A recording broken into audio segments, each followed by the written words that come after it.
Howdy and welcome back. Apparently I was streaming another video by accident. I meant to hit record and I hit stream, so luckily no one saw it, but yeah. Anyway, we got the exotics and we've done everything we need to, I think. So what we just need to do is attempt to go through here. As you can see, the hint on the screen says yell evil care. We got the mark of the snake. Everyone has the mark of the snake, so we should be no problem. Doesn't need to be in all caps.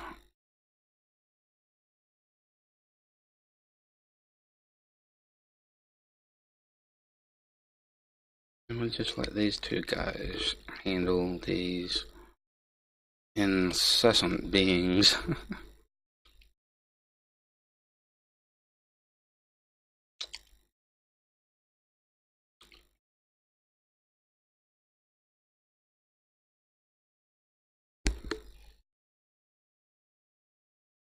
Okay. Now just wait for the north one to go and quickly get that board and exit and enter castle. And what we'll do is appear at a gem, so we know where to go. I'll just make a capture of that and carefully study.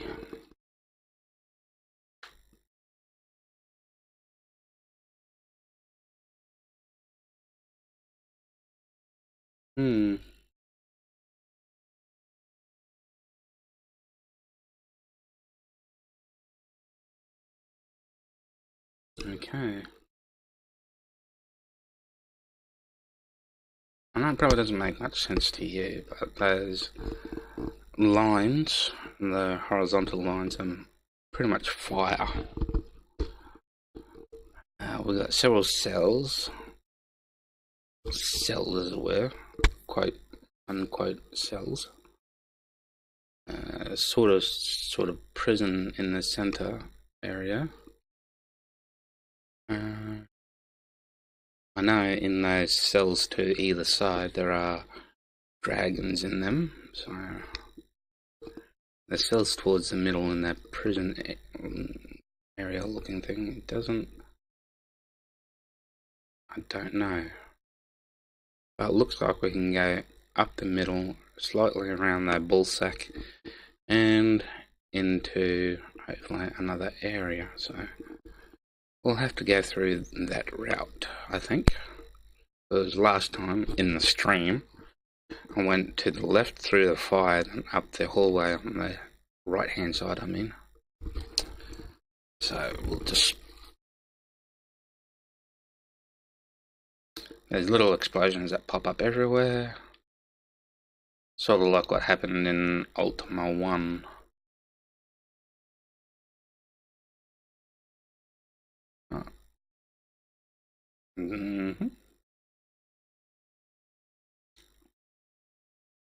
Gods. Wherefore art thou, mighty gods? Thou art the bane of my existence.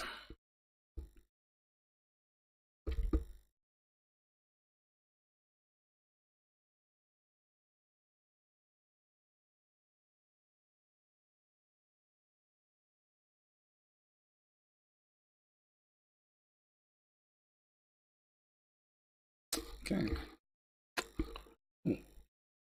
Lily and Harry leveled up.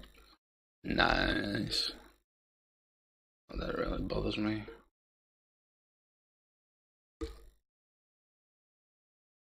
Save me, please. Oh, the only way I'm gonna save you is like this.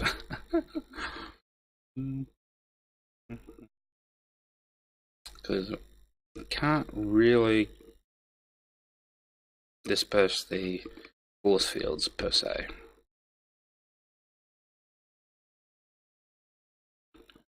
I would use my stronger spells, but I don't see the point at the moment. Or lowly clerics.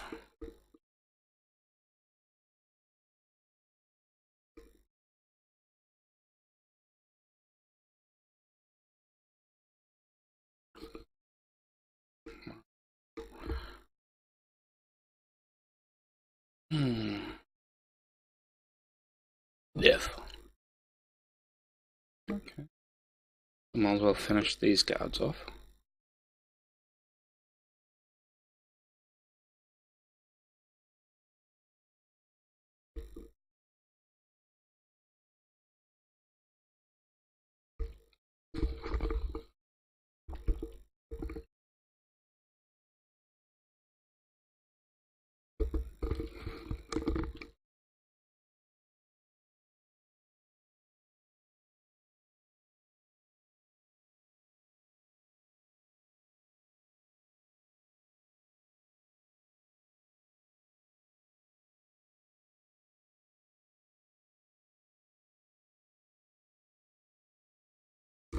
Okay.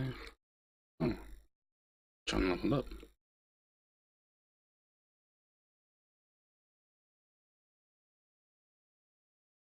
Now let's look in this area. We'll unlock a few.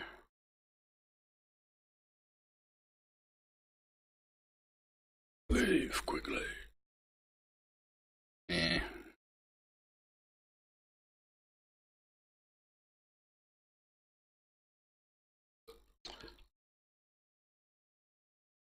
I'm an idiot. So idiots are idiots. Death is here. This is probably my last key.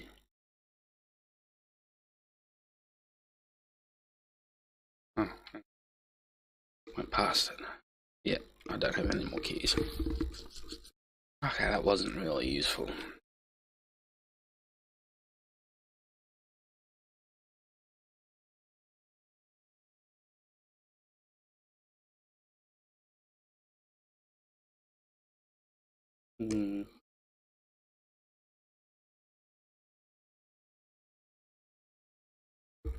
I was just curious to see if I would get hit again. And, gotta reduce that humming. Dragons.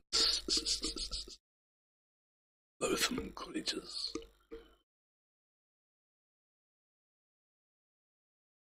Griffins, same diff to me.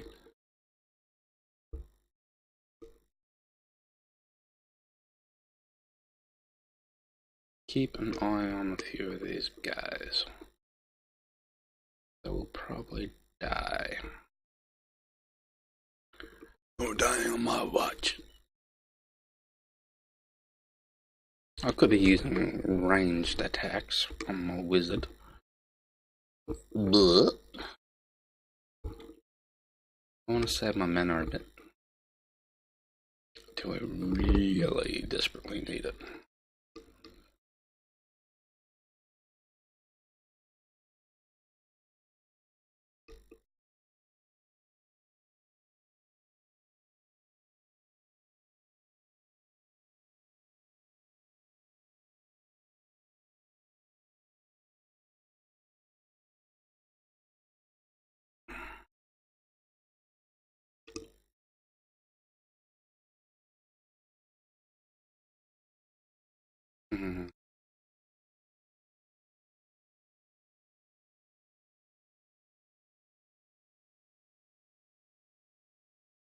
I'd have to cast heal on Lanny, and then Lily.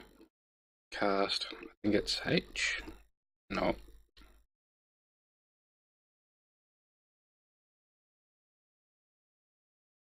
No.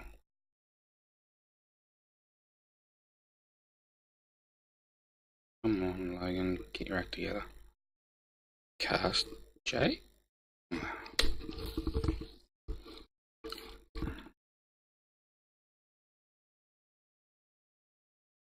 I'll just have to have not that one. This card. Oops. Cast. Oh, resurrect type thing. That's K. K, but we probably.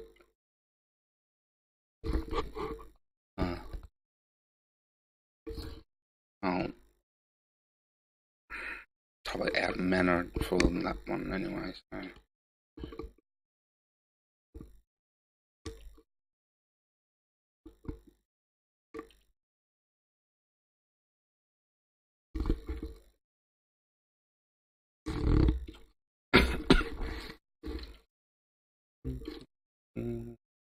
Yeah. Deal with it, Lily.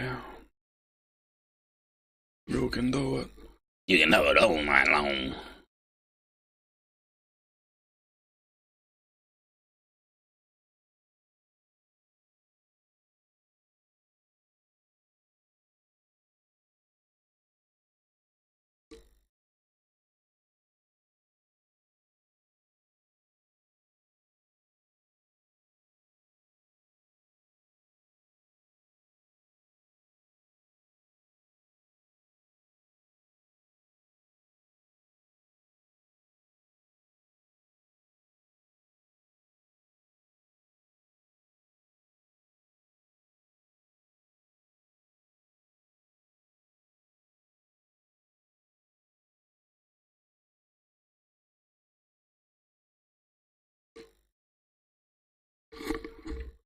Worth a try. Because there's supposed to be 4 panels, so we've got to figure out what to do with these 4 panels. When we find 4 panels.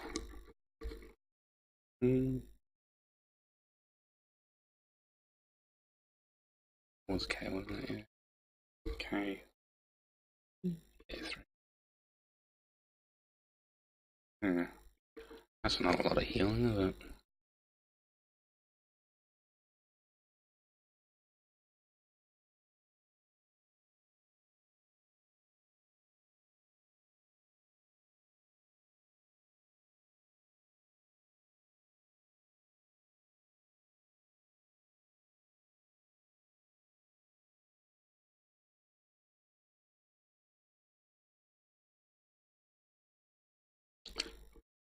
I know this is really slow and probably very boring because I'm not really talking much. I mean, there's not much to say.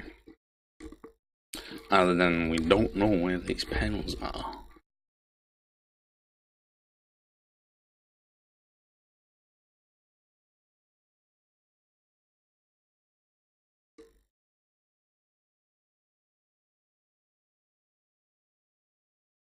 There is a particular order, apparently, that we have to enter. That was H, but we don't have any more. Lily might have some. Cleric. Yeah. So we're poisoned. Congratulations, Logan.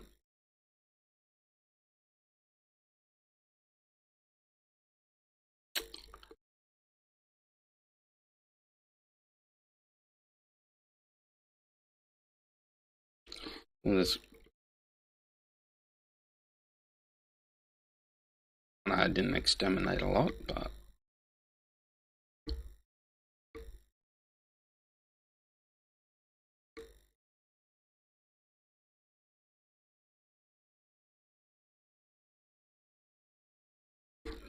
I didn't use the most powerful spell I had, so that would explain that, I assume. Oops.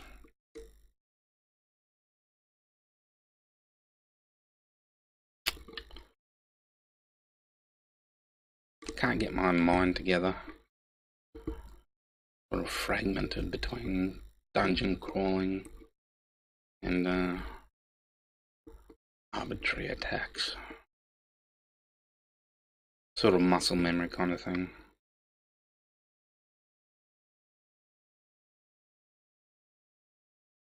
Oh.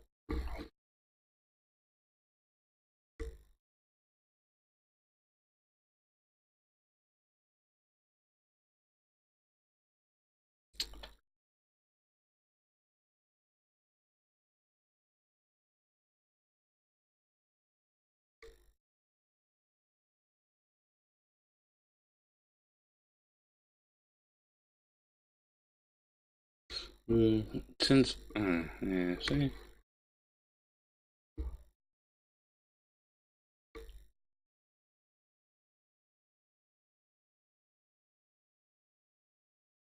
There's not much more I can do to try and increase our chances of success.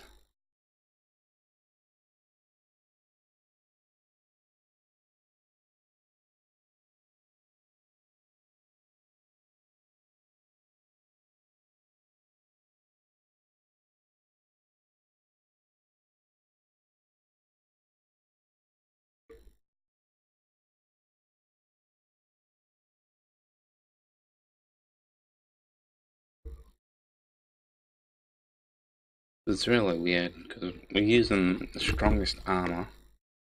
Everyone's maxed out. Apart from maxing everyone's health, not much more we can do. And even if we did, uh, there's no guarantee that that would be of any real advantage. As you can see, Snape is still like 900. Oh, that's right, we got the floor. I assume their panel's up there.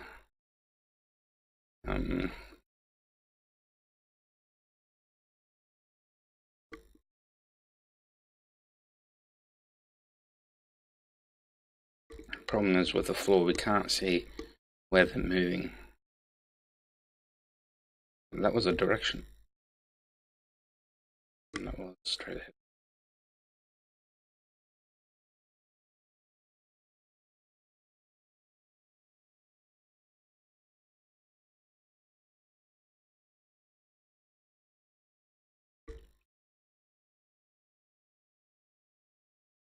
And figure out where they're attacking from is right royal pain in the ass, and you don't know how many there are.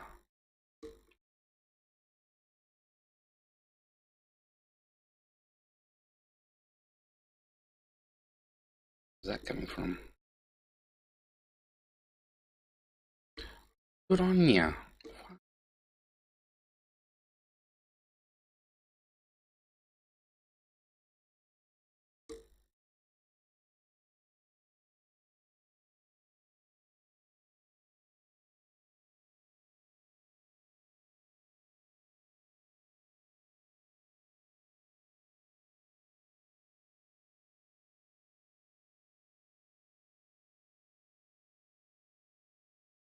Where are you?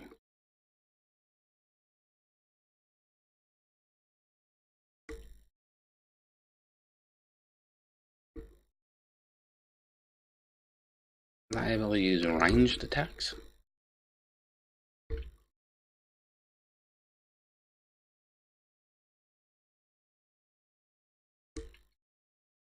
I mean, it is possible to kill them with a bulk spell, but we don't have any mana left, and I assume we have to attack every floor in the area. So we're gonna end up dying here because the best way to deal with it is okay. There's one over here somewhere. We're poisoned and we died. So yeah, this is gonna be a right royal pain. This is why I should have saved my mana. So yeah, let me just exit state. Let me see if I can get back to that particular point, and we'll be back. Okay, and welcome back. As you can see, we managed to get back to where we were. It took the time and leveled everyone up. I've saved as much mana as I possibly can, hence why the health isn't looking too great. Mainly because these floors are a pain in the ass. But while I was screwing around leveling people up, I went around the castle just to see if there was any other issues or quirks or whatever. And I noticed I got attacked by grass, which is another difficult opponent. only gives you like 2 XP as opposed to floors, which I think are only 4 XP. So, in contrast, but to get the guys' levels up a bit, I wailed on the first 5 creatures at the beginning of this castle. So that would be the 8 Balrons and 32 I don't know, 16 mains and 16 griffins.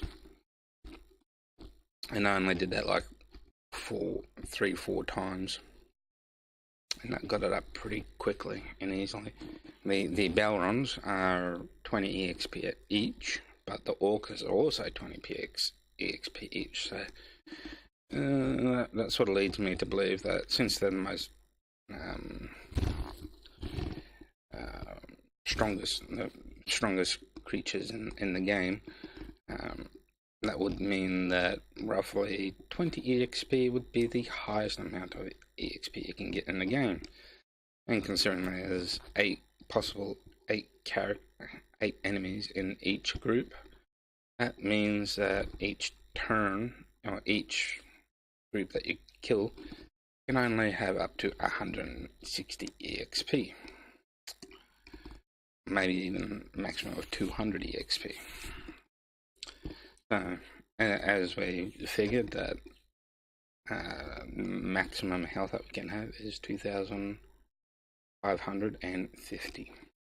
This is probably the first game that in the series that didn't have 9,999 health. We only had a quarter to deal with, so one would say that would be the Great Schism that caused our declination in ability. But enough rambling on, we shall see if we can get on with it, shall we? There'll probably be a more in-depth review in comparison to the other 2 games at the end, so I'll try and keep my ramblings to a minimum. As you can see, we are poisoned, but I want to keep as much mana as possible for up here. As we can see 4 weird looking constructs at the top there. So I assume they're slots. Now, in interest of expediency, we use up all our mana.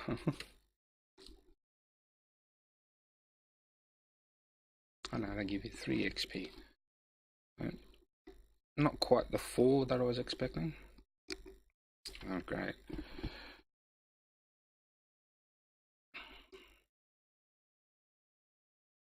But I did develop a slightly better method for dealing with these floors rather than just wandering around.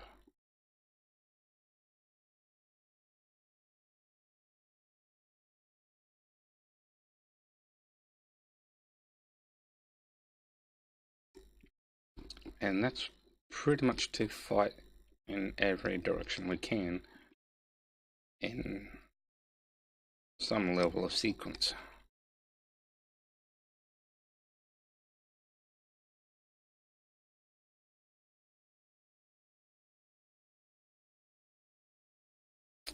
Still getting attacked.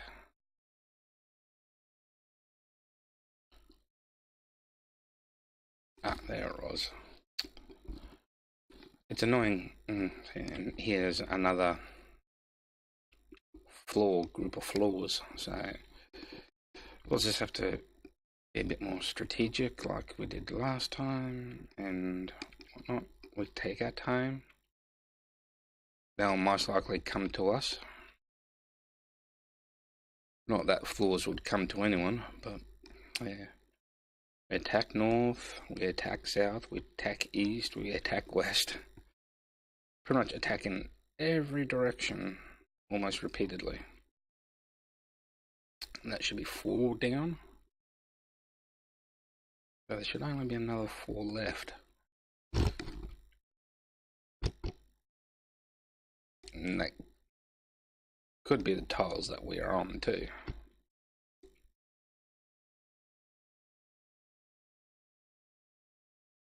So slowly progressing, attacking.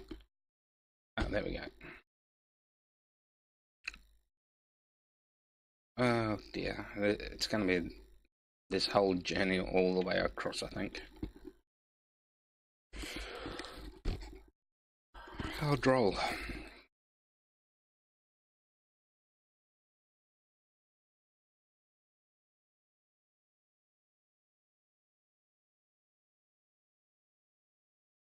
Considering the floors can be underneath us as well as beside us, it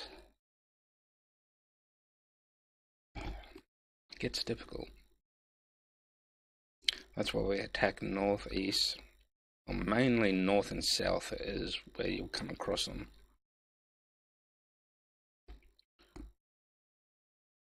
Okay, we must be on top of them.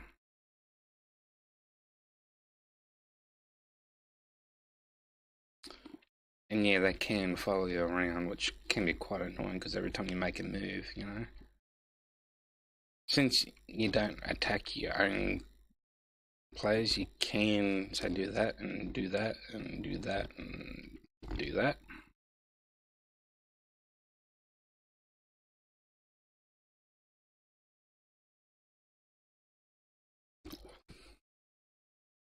If you do it methodically enough, you probably won't need to do that. Come on, where the fuck are you?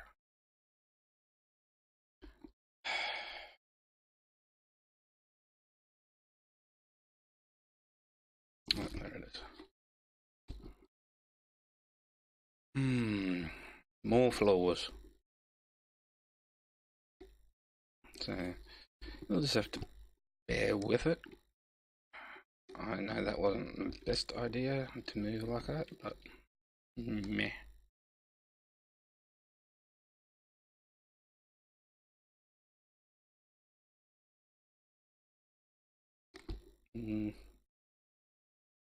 Okay.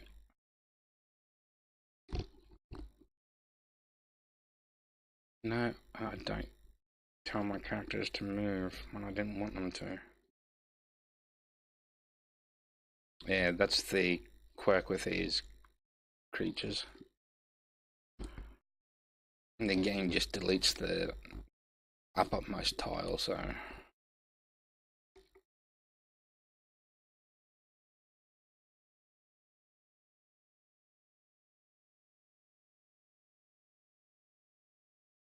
Oh, god damn it, Logan.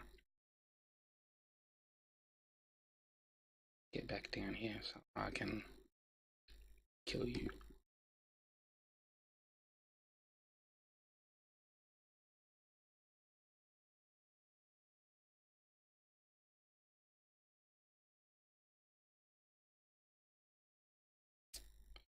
Move up.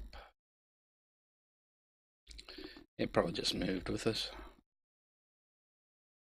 There we go. Another combat situation. Right.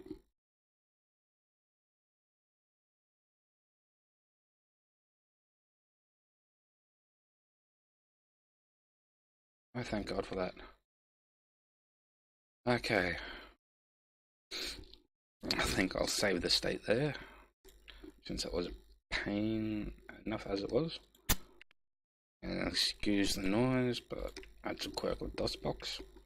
Might have to turn the volume off, but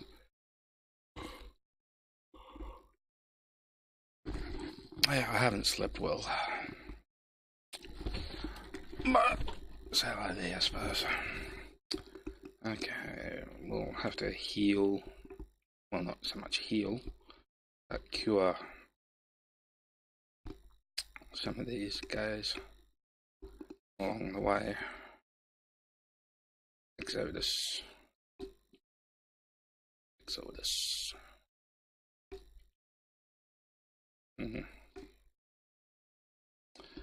Okay. Well, insert. Oh.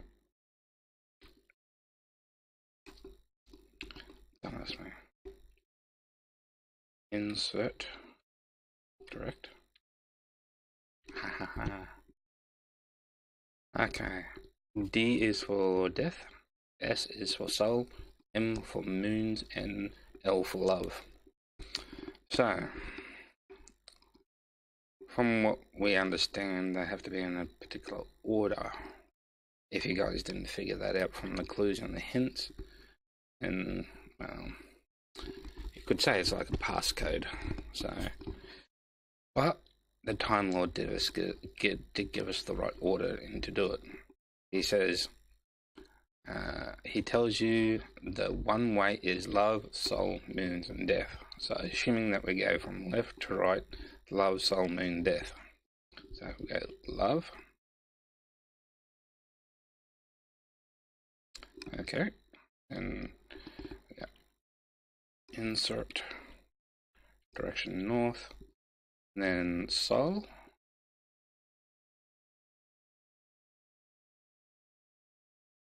And then this again. Insert direction north. Moons.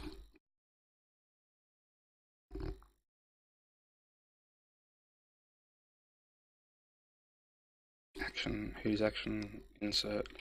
My brain doesn't want to function. Direction north. Death.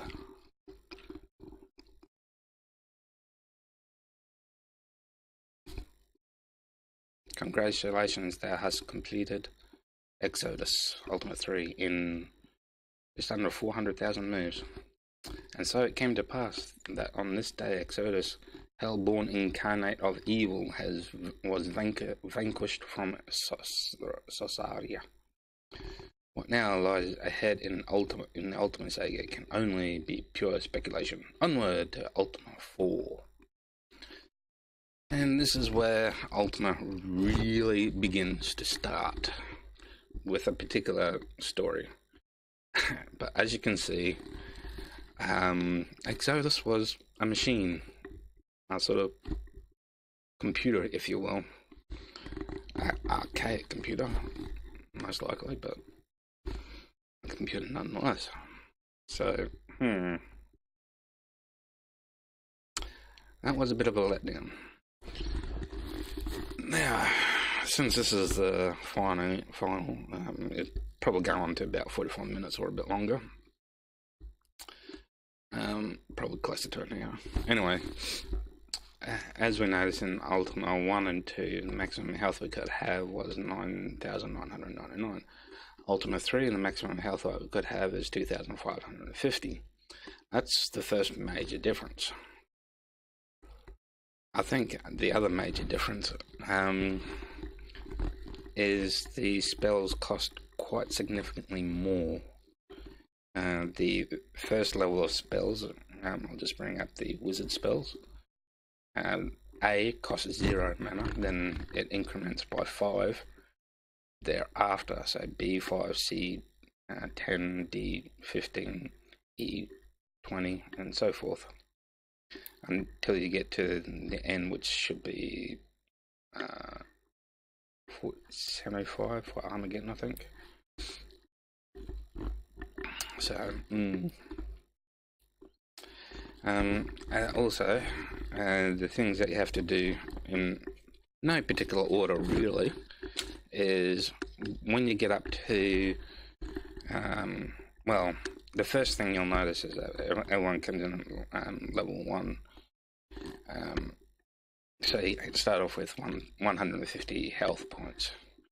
One of the quirks that you'll come across if you repeatedly play the game is that pirate ships won't spawn until you're level 5. Only one of your characters has to be level 5. So at that point, you'll notice that the maximum health that you can have is 550. That's when Lord British says, find the mark of kings. And that's when you start to learn, once you quest around into various areas, you start to learn that marks are required. Once you go through at least 4 of the dungeons, you'll find marks of king and fire. they're the two most proliferant ones in the dungeons on the main continent. Eventually, you come across clues to find the Time Lord in the Dungeon of Time. The dungeons in the game don't particularly have any real name associated to them, unless you're not given a clue as to their real name. So you kind of have to hunt around for the dungeons. The clues at the beginning, the signs or misty writings at the beginning of the dungeons usually can give you a good clue as to what dungeon it is. Each level has a misty sign, so you could say that misty sign represents the name of each level in said dungeon. So then you get told to find the cards, at which point you'll be roughly around level 10, give or take, hopefully with 1,000 hit points, as long as you've got the Mark of the Kings and the Mark of the Fire. With the Mark of the Fire, someone does tell you to find the Jester in the Castle Fire, so you just got to explore and not be afraid to unlock the doors. The guards won't do anything. It's only when you steal stuff, quote unquote. But most of that stuff in the castles are behind force fields, so guards can't get anywhere near you. So that's relatively safe. As long as you don't get that one guard that tends to follow you around everywhere. Once you pass him, that is. Once you get anywhere near him, he'll start to follow you. So, did that spell completed wrong? Maybe not. But one thing you'll notice is that due to the maximum EXP available in the game is with the Belrons and the Devils and all that, we had the maximum of 20 EXP. You'll find that grinding a lot is a sort of necessary evil. But once you find the right spots, like if you can get to the end castle, as it were, or Exodus's castle, then you'll have a much easier time of it, but you won't be able to handle those enemies until you go to the shrines. In the shrine area, or in Ambrosia, there's no shops, no villages or anything, plenty of enemies. So on the way to the Shrine of Strength, you've got to show plenty of strength. The enemies represent pretty much that. When you go to Dexterity, again, you come across thieves and pirates, which generally have a lot of dexterity. Same with Intelligence and Shrine of Wisdom, more or less. The Shrine of Wisdom, probably not so much, because you come across pirates and whatnot, but the area north of the pirate ship that you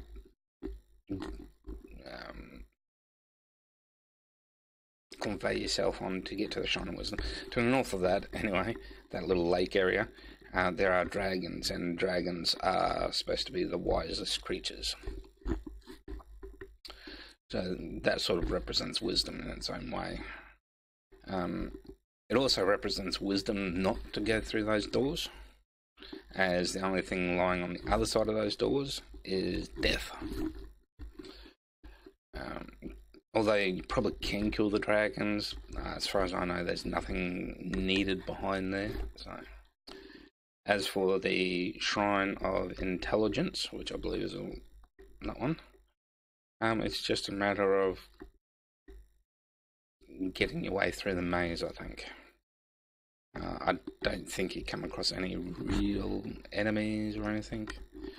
You just got to show enough intelligence to get through the maze, kind of thing. Or enough intelligence to know that the pathway to the Shrine of Wisdom and Intelligence are linked.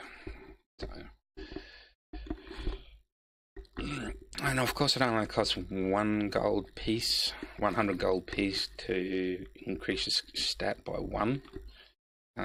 Again, refer to the player reference cards or the player manual, otherwise you'll overspend and you don't get your money back, which happened once while creating these videos.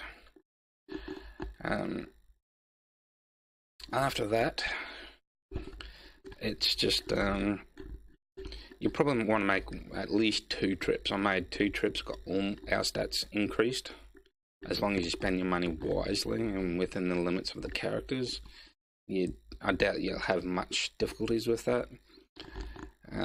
Eventually, you do get hints about the exotics and that you've got to dig for exotics. And we didn't really come across any information that would tell us a real location. And to be honest, the City of Dawn was essentially useless, even though we get told that we should find it. And in the Fire Castle is the one that really gives you a specific location where to find Dawn. Dawn probably has the best weapons and armor available. I didn't bother because I knew we were going to get exotics anyway, and the only better armor than the ones that you can get in Dawn, or weapons for that matter, are exotics. So, however, if you do go to Fawn, they have the second best weapons and armor available. However, you'll find that in most cases that's not necessary, and it's just better to save up your money. I mean, to get the second best weapons, which is 2 plus 2 plate, it costs over 8,000 gold, so you might want to save your money a bit. Apart from all of that, and the vagueness of the hints, which really will irritate you, and having to find pirate ships only for them to get destroyed without travelling anywhere on them. You know, you leave them anywhere and they can get destroyed by the whirlpool, and that can be a complete nightmare. I think in this game I had a total of 5 ships and only one of them survived till the end, so that can be a pain. The best place to put them is between Devil Guard and Britain to create a little island bridge, since it's more difficult for the whirlpool to get in there and has the statistically better chance of surviving. Again, they didn't really give you much clue as to where the enemy lays. That was a bit of a pain, but if you travel around in ship, you'll eventually come across it pretty easily. You'll come across an island that's not on the map, then when you look at the gem map, you'll also see it there. So gem maps are probably your biggest advantage in the game, because they show you the current state of the world from up high. Torches, essential, pretty cheap. You can get 99 of them, not 999, but 99 of them. Just under 600 gold, so do spend money on that. I bought 2 lots of 99, so that's the maximum you'll probably ever need, but you can only buy 99 at any one time. Keys, I would recommend getting about 100 of them. Particularly when you're grinding, you tend to use them up quite a bit, particularly if you're grinding Devil's Guard. Devil's Guard may look like the most easiest place to get money, but it's not. You average about 2,000 gold, and that's with selling the armor and weapons that you also collect along the way. and you're spending at least 200 gold on bribing guards as well, so overall you're probably not getting that much out of it. However, if you go to Perennium's Depths, which is around the bay to the northeast, if you can get from level 1 to 2, if you've got a wizard or a cleric, use the ladder down type skill or descending skill or magic power to get down to dungeon to the 3rd level. Try to remain to the outer edge of the 3rd level, so you want to be close to the outer edge of the 2nd level and go down from there, which then you'll find 4 pockets of gold around the edges. I would show you on the thing. Actually, I think I can.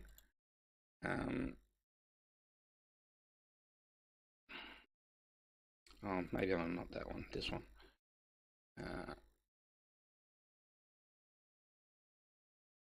I don't have the gem maps per se, but I do have this. As you can see, that's level 1. There's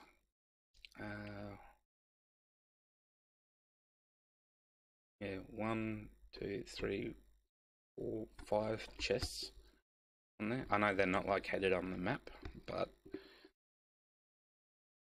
most of those question marks are more or less treasure. The main 3 out there in the southwest corner. Then you've got 1 in the middle of that square with 2 illusionary walls leading to it, and the 3 chests towards the southeast. If you go to the northwest of that, there's a question mark, which is a chest as well. So if you go down to level 2, those 5 chests can average you almost $1,000. A bit more with weapons and armor that you collect along the way. Level 2, you probably won't. Doesn't look like it. Find much. I know there's 1 chest where there's a room with like 2 squares in the middle of it. There's a chest in there to the northeast of that room. That's the only real one I would be concerned about. There are fountains northwest, the most northwest where the question mark is. There's a fountain of healing. I often use that to go and heal. It's probably the quickest way to heal without having to spend money.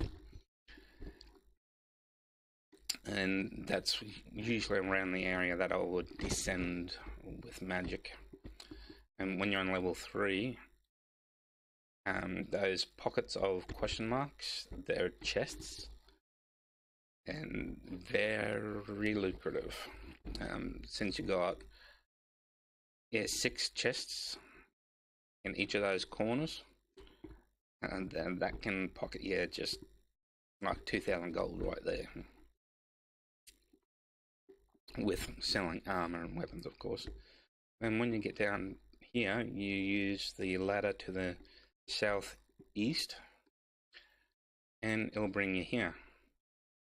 Now, the northeast area, which is that way, northwest, I should say, it's that way. That's strange winds, all full of strange winds, nothing else. And to the northeast, that way, is gremlins, I mean. So you'll go through all your food easily and quickly. But to the southeast, it's all full of chests. And from that, you can average about 4,000 to 6,000 gold pieces with armor and so forth. Do use the clerics and rangers' ability to disarm traps. That's very important. And when you're done collecting all those boxes, all those chests, just use the Ascend skill of the Clerics and Ranger, and you'll find it's very easy to get quite a lot of gold that way. Make about 8 trips of that, and you pretty much everyone's got 9,999 gold, which then you can use at shrines. Do use the oracles as much as possible. There's one in Lord British's castle, and we know there's one in Dawn.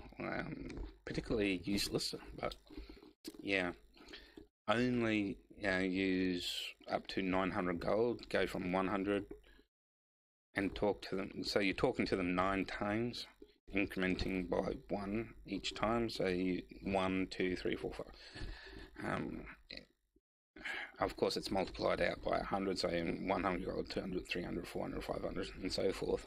So you need about 3,500 gold to talk to one oracle. That will give you probably the most useful amount of hints. But I think, apart from the one in the castle, I'm not sure whether there is another one. I'm sure there's one more. I just can't remember where. It'll either be in Grey, Moon, or Fawn. Once you got all that, found the exotics, it's pretty much just downhill straight from there. And once you got all the cards, all the marks, maxed out the stats. You don't have to max out all of them. Like the fighters, everyone needs strength and dexterity. Only magic casters need their relative amount. Rangers and druids are probably the most difficult ones to get up, mainly because if you can have a maximum of 75 intelligence but only a maximum of 50 wisdom, your mana will only be half of 50. It takes the greater value of the 2 attributes, then halves the lesser one. So that's the maximum amount of mana you can have. So I don't recommend being a druid or a ranger, but rangers are useful just to have another minor healer and being able to go up and down in dungeons. Do try to level your characters as evenly as possible. I know it's not easy, particularly with those mass destruction spells, but you'll find it's worth it in the end. You won't have to spend a lot of time leveling up one specific character. Apart from that, talking to people more or less is useless. You do get a lot of hints and tips and whatnot, but I find that, there's not much going on in terms of shops and stuff like that. Much the same as in Ultima 1 and 2.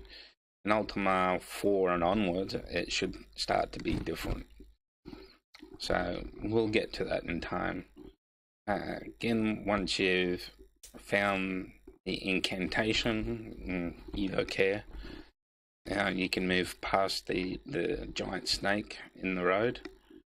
There is a quirk where you can get pirate ships to spawn in that small little area, but it'd probably be very rare, and you'd have to travel via Moongate a hell of a lot because you don't have a lot of room. But once you do get a pirate ship in there, you can go to the castle. You only need one ship and park it closest to the Moongate against the lava, and you can go from the ship to the lava to the castle. After that, it's just a matter of developing those skills of being able to fight grass and fire, enemies you can't see. The other critters, try to deal with them as much as possible, but without using too much mana. Mana is scarce enough as it is and doesn't generate all that fast, which, unlike in Ultima 1 and 2, they go up fairly fast. And in Ultima 1 and 2, you don't really need magic per se, but in Ultima 3, it's sort of a requirement. If you can complete the game without a magic caster, but I wouldn't recommend it, to be honest. You do need to get used to these spells and get familiar with them. My names for them aren't correct. Minotaur is quite useful, but a ranger won't be able to use it, even at maximum magic capability. The most he'll be able to use is Fireball. Druids, I think, can use probably from I onwards. Don't quote me on that though. My cleric spells listing here is probably completely incorrect. Like G, I put as Escape. It's more similar to Blink of the Wizard spell.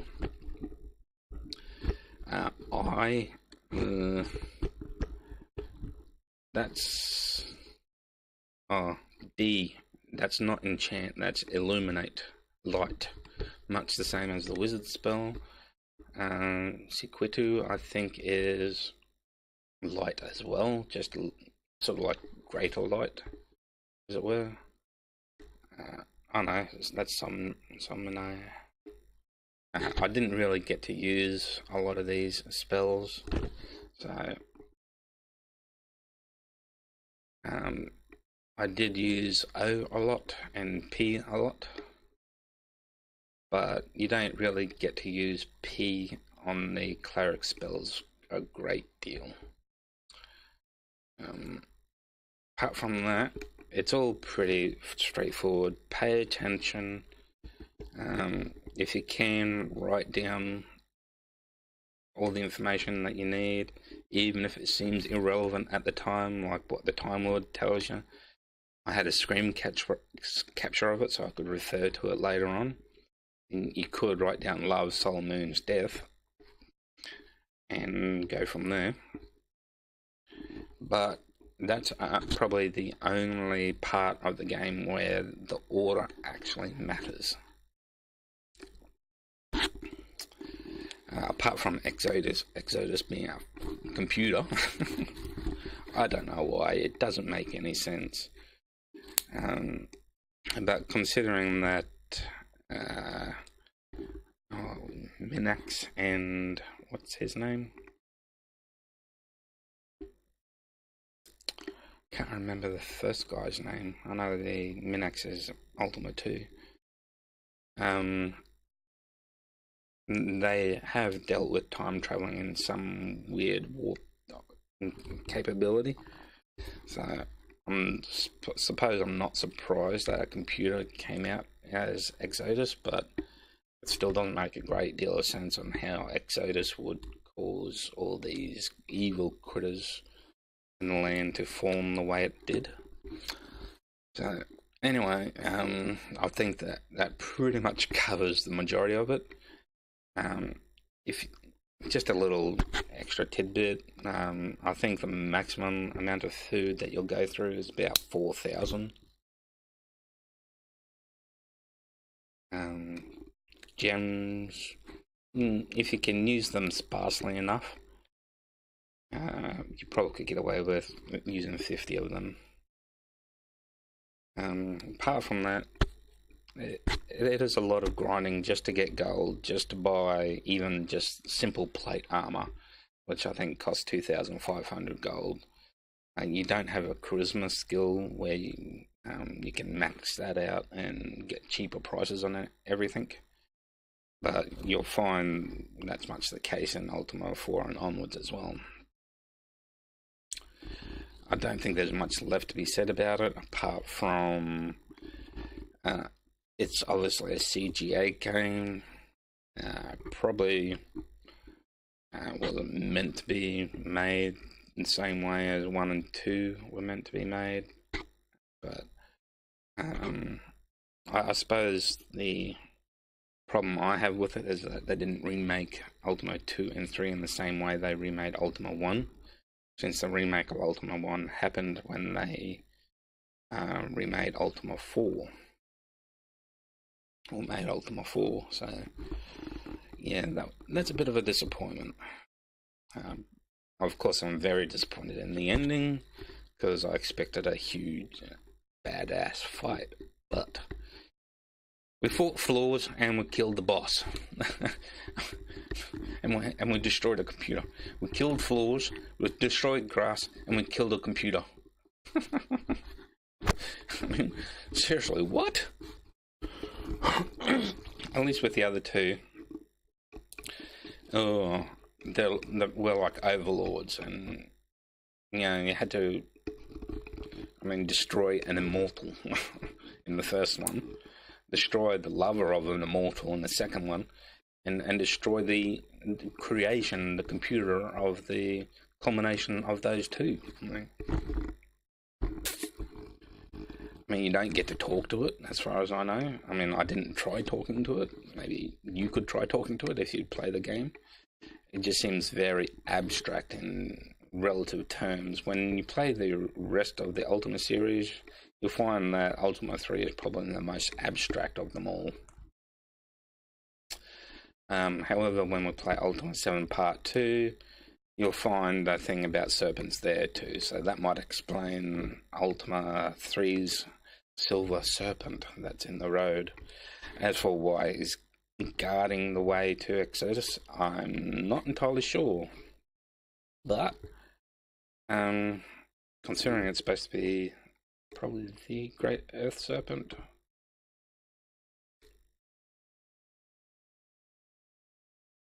Anyway, we'll come to that when the time comes. I probably won't get to Ultima 4 straight away. There's a few things I want to play around with and YouTube, and I kind of want to have a break from this inane game. If you don't want to play the game, that's absolutely fine. I wouldn't agree more, to be honest. But this is the first time I've actually completed the game. All the other times, I think I just got so frustrated with dying so much at the start of the game. It's very possible to die almost as soon as you enter the game. Once you go through Britain and Lord British and all that sort of stuff, and there's a few minor things, prepared for the journey and whatnot, even with all the upgraded armor and weapons and all that sort of stuff, by the time you're level 5, you start coming across really strong enemies, or you can come across these really strong enemies, which in there you die. So you end up having to create another, since you can create 20 characters, you end up having to create 4 more characters and using them to resurrect. I don't really recommend, it's not really recommended to create 20 characters and combine all the gold from all those 20 characters into one character. It's really tedious and tiring and annoying, to be honest. It's not really needed. Once you go to start figuring out the dungeons, you can go to Perinian's Deaths and get thousands of gold fairly easy without encountering really strong enemies. You can encounter really strong enemies, but you can encounter really strong enemies on the surface or anywhere else in the world, so it's no real different. It's just a matter of being prepared and knowing that you can't escape. I think that's probably the biggest key there. If you know you can't escape and everyone's low on health and you come across griffins, then it's probably just easier to restart the game, or do what I do and use DOS boxes. SVN DOM's ability to load and save states. back in the day, I probably would have figured all this out, but instead of using save state and load state, I would have restarted the computer, since you can't quit the game per se. The game boots up from a disk generally, and the only way to get out of the game is to reboot the computer without the disk in it. So rebooting the game and reloading it is probably the best way. When you get into a tight spot and don't want everyone to die, you can continue the journey afterwards. It shouldn't bring you into the same spot, since it really only saves on the surface and when you enter dungeons and castles and stuff like that, so it shouldn't save in the middle of combat. Those are just a few tips, tricks. I mean, it's nothing that you can't do with pen and paper. I just happen to be in prosperous times with prosperous technology, so I'm able to utilize the technologies to my advantage, but it's nothing that you can't do on pen and paper. But then again, most of the things that you come across in games without specifically cheating, you can all do on pen and paper anyway, and that's what this channel sort of aims to prove. That's why we'll go through the Ultima Series. There are, I don't know, I suppose you can call them cheats in one way or another, but they're provided inside the game, so they're not really cheats. They're sort of just shortcuts.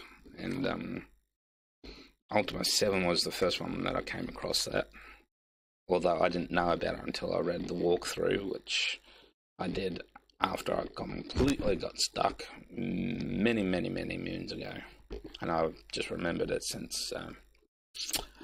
Ultima 9 is another one with a lot of shortcuts in it at the very beginning as well, so it'll be interesting to explore those. But the main aim of this channel is to essentially complete games without resorting to cheating. It's not necessary in a lot of cases, and it's also a reason why I'm furious in a way with Minecraft, considering that creative mode. I know a lot of kids that just use nothing but creative mode, that are not even interested in playing the game as and explore, find the mystery mansion in the middle of nowhere, go to the Ender world and defeating the Ender dragon and completing the game doing that. So I've been trying to get my nephew to see the error in his ways and thinking of creative mode as cheating. Because, using creative mode to play the game is not really productive. I mean, if you can get anything you want, I mean, it's okay if you're trying to build a world specifically so that other people can play on that world, then that's fine. That's not really cheating. That's, creating something for everyone to enjoy. But when you're doing stuff only for yourself and not really doing anything, maybe completing a few tasks and whatnot, it's not really rewarding. You don't get that sense of reward. So I've been trying to teach this into my nephew, and hopefully he teaches it into his stepbrothers and sisters, and hopefully minimize their chances of cheating almost as soon as they enter a game in the future. I also want other people to see, even with Dark Souls, it's not necessary to cheat. It may take a lot of time, a lot of practice, but we'll get there. I have played Dark Souls, not a lot. I have gotten to like the first major town and on the way to the first major tower, so I've basically, as just saying, I've started the game, gone through the first boss and through a few teleportation sequences and whatnot. basically the tutorial of the game, or extended version of the tutorial, I suppose. And I've come across some really hard enemies, which I am having difficulties fighting, but that's because my gameplay is a lot different. Dark Souls is a game of skill rather than a game of maxing things out and figuring puzzles out and stuff like that. So anyway, I think I've rambled on more than enough for this episode, and I just really wanted to bring this game to a conclusion, and hopefully you guys enjoyed the journey. There will be more of this series later on. It's just going to take a little bit more time from now. The games themselves, 4, 5, and 6, are fairly easily completed compared to this monstrosity of a... I think it was fairly rushed, I think, to be honest. In this case, Ultima 4, 5, 6, 7, 8, 9 all tell part of a story. And I find that probably really interesting, despite that Ultima 9, I'm disappointed with the ending, but it was not unexpected as well. So, yeah, this was unexpected and extremely disappointing, considering the level of the game. It means that you didn't really need exotics or anything like that. You could do it with cloth and a dagger on all your characters, technically speaking. I wouldn't recommend it, but it could be done. But anyway, I've definitely talked enough now. I'm ranting and rambling on and on and on. I hope you enjoyed the game. I hope you enjoyed watching me play Ultima 1 and 2 as well. I hope you do come along for the journey for the rest of them. It is going to be awesome. There's going to be a lot of new things to learn, like that runic system that I roughly went through in Ultima 2, I think it was. But yeah, so I hope you join us in a week or two when we play Ultima 4, and really enjoy your games. It's important to be able to enjoy the story of your games, even if it requires skill, and it's important to not cheat. I would just want people to know that it's important to not cheat. It's far more rewarding when you don't cheat. Okay, I'll end it here. Adios, amigos.